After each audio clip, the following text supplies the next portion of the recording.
Hello friends, मैं doctor Deepika Mundada, physician from Nashik, आज आपका स्वागत कर रही हूँ। आज हम डिस्कस करते हैं सियाटिका या स्लिप डिस्क क्या है, इसकी वजह क्या है, इसका निदान कैसे और ट्रीटमेंट क्या क्या चीज़ें हैं। साथ ही साथ आपके कुछ मिथ्स और परहेज आपसे डिस्कस किया जाएंगे।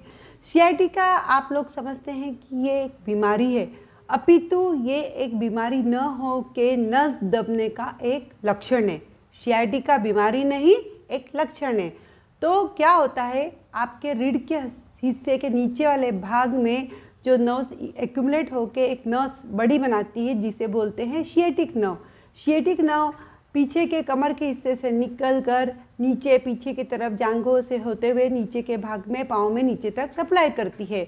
और जब भी ये वर्टिब्रास, लोअर लंबर वर्टिब्रास की जगह कहीं कंप्रेशन या मार हो जाता है, तो उस वजह से लेफ्ट लेग या राइट लेग में कभी कभार दोनों ही पाँव में तकलीफ शुरू हो जाती है। तो इस तकलीफ को सियाटिका बोलते हैं, न कि सियाटिका एक बीमारी है। तो क्या सियाटिका की बीमारी परमानेंट रहती है? बिल्कुल भी नहीं। ज़्यादातर समय में ये दर्द 4 से 6 हफ्ते में ख़त्म हो सकता है, कभी कभार इससे कम समय में भी ये ख़त्म हो सकता है, बशर्ते कि आपने बहुत केयरफुल इसका ट्रीटमेंट लिया है। तो इसकी ट्रीटमेंट में क्या हमेशा एमआरआई करना होता है? ऐसा बिल्कुल भी नहीं है। यूजुअली डॉक्टर इसका निदान क्लिनिकली करते हैं, मतलब पेशेंट को एग्जामिन करके करते हैं। यदि उन्हें कुछ एग्जामिनेशन में डाउट लगा तो अर्जेंट एमआरआई किया जाएगा, अदरवाइज कभी भी 4 से 6 हफ्ते में ये दर्द ठीक हो जाता है, इसलिए हर बार एमआरआई करने की ज़रूरत नहीं है। तो क्या ये एक बार सियाटिका हो गया तो आप जिम नहीं जा सकते हैं क्या? ये भी बिल्कुल आपका गलतफहमी है। जब भी आप ठीक हो जाते हैं तो आपको जिम जाके सुपरविज़न में अपने आप को, मसल्स को बिल्टअप करना है, हड्डियों को मजबूत बनाना है, ताकि ये दर्द बार बार न आए। तो जब हमें सियाटिका हो जाए तो हमें बेड रेस्ट लेना चाहिए क्या? ये भी गलत फहमी है आपकी। 48 आवर्स मतलब 1 से 2 दिन से ज़्यादा तो बेड रेस्ट बिल्कुल भी नहीं लेना चाहिए। इसकी वजह यह होता है कि अगर आप ज़्यादा रेस्ट ले लेंगे तो आपकी जो स्पाइनल मसल्स है उनकी अट्रॉफी हो जाएगी, उनका मसल्स की डिस्ट्रॉफी, और जो जॉइंट्स होते हैं स्पाइनल कार्ड के, स्पाइनल कैनाल के, वर्टिब्रास के, वो भी आपके स्टिफ हो जाएंगे। इसलिए बेड रेस्ट जितना कम हो उतना करें। तो क्या आप काम पे जा सकते हैं? डेफिनेटली थोड़ा दर्द में राहत हो के अगर आप काम पे जा रहे हैं और आपका सिटिंग जॉब है तो थोड़ा पॉस्चर करेक्शन, इंटरवल पे उठना और स्ट्रेचिंग करना, ये आपके लिए बहुत महत्व का रहेगा। अदरवाइज़ आप जॉब में जा भी सकते हैं। लेकिन अगर आपका जॉब ट्रेवलिंग का है तो थोड़ी डिफ़िकल्टी हो जाती है, परंतु आप वॉकिंग या अपनी मसल्स को स्ट्रेंथनिंग करके वॉकिंग वाला जॉब भी कर सकते हैं। तो क्या सियाटिका का दर्द के लिए हमेशा दर्द की दवाई दी जाएगी या सर्जरी ज़रूरी है? तो समझ लें आप, सर्जरी कब ज़रूरी है।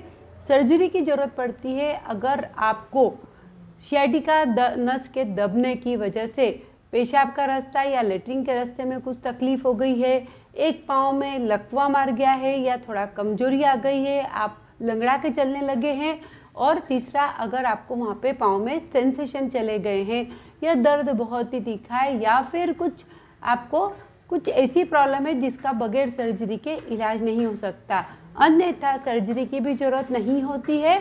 और एमआरआई कब किया जाता है? अगर रेड फ्लैग साइन हो या कुछ अलग ही बीमारी हो। तो किन कंडीशनों में हम अर्जेंट एमआरआई बोलते हैं? जैसे अगर फ्रैक्चर हो, या फिर कोई कैंसर का पेशेंट है, उम्र 70 साल से ज़्यादा है, कोई पेशेंट स्टीरॉयड की दवाई खा रहा है लंबे समय तक, कोई मार लग गई, फ्रैक्चर हो गया, कैंसर है या इन्फेक्शन है और वज़न कम हो रहा है और न्यूरोलॉजिकल कंप्लेंट्स है, तो अर्जेंट एमआरआई करा जाता है, अदरवाइज़ नहीं किया जाता है। सियाटिका के तकलीफ क्या क्या होती है?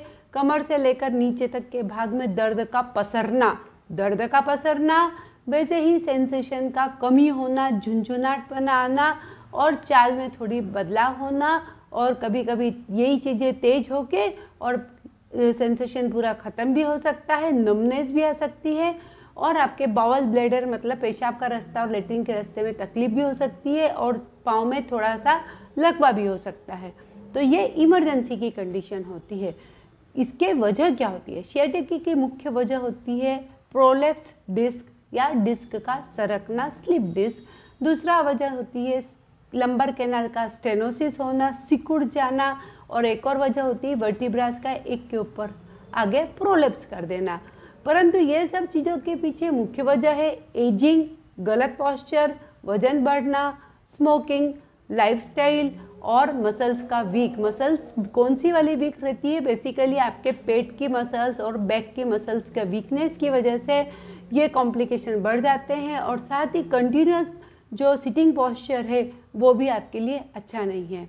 तो शियाटिका का दर्द हो तो अपने घर पे क्या करना चाहिए? डेफिनेटली एक आधा दर्द की दवाई खा सकते हैं आप, साथ में गर्म पानी से सेक सकते हैं, कुछ ऑइंटमेंट लगा सकते हैं दर्द निवारक, और फिर आप अगर आराम नहीं पड़े तो अपने डॉक्टर की सलाह से मसल रिलैक्सेंट भी लगा सकते हैं, या फिर इमरजेंसी के केसेस में नस की दवाई, नस की सूजन उतरने की दवाई भी दी जाएगी। और अगर ज़्यादा ही प्रॉब्लम है तो इंजेक्टेबल थेरेपी जो आपको वर्टिब्रास के बीच में लगाया जाता है वो भी दिया जा सकता है, या फिर सर्जरी भी की जा सकती है। इन अटैक से बचने के लिए एक्सरसाइज का ही सबसे इम्पॉर्टेंट रोल है।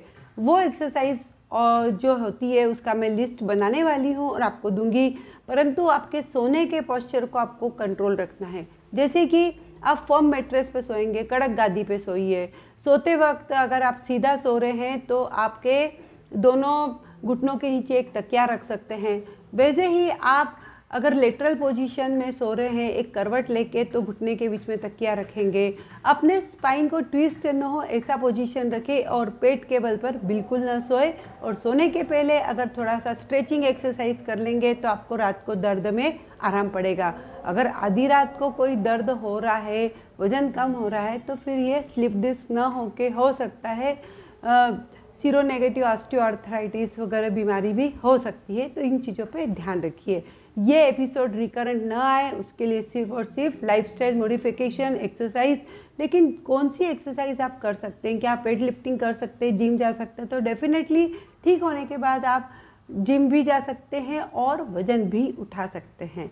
तो इन सब चीज़ों पे ध्यान रखिए, और आपके कुछ सवाल रहें तो आप मुझे कमेंट सेक्शन में बताइए।